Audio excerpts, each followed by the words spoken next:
Hi, it's me Nithya. எல்லோரும் எப்படி இருக்கீங்கன்னு கமெண்ட் செக்ஷனில் சொல்லுங்கள். வாங்க நம்ம இன்றைக்கான கதைக்குள்ளே போகலாம். இன்றைக்கான கதை என்ன பார்த்தீங்கன்னா, காவ்யா அண்ட் கார்த்திக் 2 பேரும் பார்த்திங்கன்னா கிளாஸ் கவனிச்சிட்ருக்காங்க. என்ன கிளாஸ் போயிட்டுருக்குன்னா, அவங்களுக்கு பட்டர்ஃப்ளையோட லைஃப் சைக்கிள்ஸ் பற்றி போயிட்டுருக்கு. அவங்க ரொம்ப ஹாப்பியாக கவனிச்சிட்ருக்காங்க. பட்டர்ஃப்ளைஸோட லைஃப் சைக்கிள் 4 வகையாக பிரியுதா? அப்படியே அவங்களோட கிளாஸ் பார்த்திங்கன்னா எண்டு ஆகுது. சரி, நாம் இன்றைக்கி நம்ம கார்டன் போகலாம், நிறைய பட்டர்ஃப்ளைஸ் இன்செக்ட்ஸ் எல்லாம் நிறைய பற்றி தெரிஞ்சுக்கலாம், நாம் மேம் கிட்டே நம்ம இதை பற்றி பேசலாம் தெரிஞ்சுட்டு அப்படின்னு சொல்லி நினைக்கிறாங்க. ஒரு 1 வீக் பற்றி அதை பற்றி தெரிஞ்சுட்டு ஓகேன்னு சொல்லிட்டு அவங்க அந்த பட்டர்ஃப்ளைஸ் எல்லாம் நிறைய பார்க்குறாங்க. அந்த இடத்துல பார்த்திங்கன்னா ஒரு கேட்டர்பில்லர், ஒரு பட்டுப்புழு பார்த்திங்கன்னா அவங்க அந்த இடத்துல போயிட்டுருக்கு. அதை பார்த்தோன்னே ரொம்ப சந்தோஷமாக இருக்குது. நமக்கு ஏதாச்சும் ஹெல்ப் பண்ணலாம் அதுக்கு அப்படின்னு நினைக்கிறாங்க.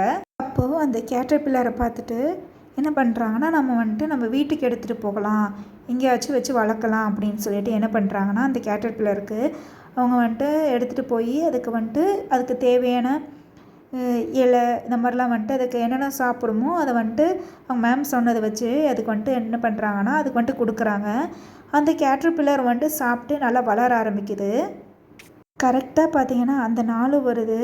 அந்த நாளில் பார்த்திங்கன்னா அந்த பியூப்பா ஸ்டேஜ்லேருந்து பார்த்திங்கன்னா அந்த பட்டாம்பூச்சி வெளியில் வர ட்ரை பண்ணிகிட்ருக்கு. அதனால் சுத்தமாக முடியல. பட் அதை பார்த்திங்கன்னா வெளியில் வர ரொம்ப கஷ்டப்பட்டு ட்ரை பண்ணிகிட்ருக்கு. கிட்டத்தட்ட 1 ஹாராக பார்த்திங்கன்னா அந்த பியூப்பா ஸ்டேஜ்லேருந்து அந்த பட்டர்ஃப்ளை வரக்கு ட்ரை பண்ணிகிட்ருக்கு. அதனால் பார்த்திங்கன்னா நினைக்கிறாங்கன்னா, காவ்யா அண்ட் கார்த்திக் நம்ம வேணால் அதுக்கு ஹெல்ப் பண்ணலாம் அப்படின்னு சொல்லிட்டு அதுலேருந்து வெளியில் வரக்காக பார்த்திங்கன்னா கொஞ்சம் கொஞ்சமாக பிச்சு விடுறாங்க.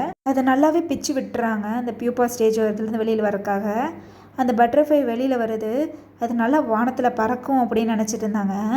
ஆனால் பார்த்தீங்கன்னா அதனால் சுத்தமாக வெளியிலேருந்து பறக்கவே முடியல. அப்போ தான் அது ஒன்று சொல்லு, நான் வெளியில் வந்தோடனையும் வானத்தில் அழகாக பறப்பேன்னு நீங்கள் எதிர்பார்த்துருப்பீங்க, ஆனால் என்னால் இப்போ பறக்க முடியாது அப்படின்னு சொல்கிறாங்க. அந்த கார்த்திக் அண்ட் காவியா கேட்குறாங்க, ஏன் உன்னால் வானத்தில் பறக்க முடியாது? நாங்கள் உனக்கு எல்லா சாப்பாடும் கொடுத்தோமே, உன்னை பத்திரமா பார்த்துக்கிட்டோமே, ஆனால் ஏன் உன்னால் வானத்தில் பறக்க முடியாது? நாங்கள் எங்களுக்கு தெரிஞ்ச எல்லா விஷயமே பண்ணோமே, நாங்கள் படித்தது எல்லாமே அப்படின்னு சொல்கிறாங்க.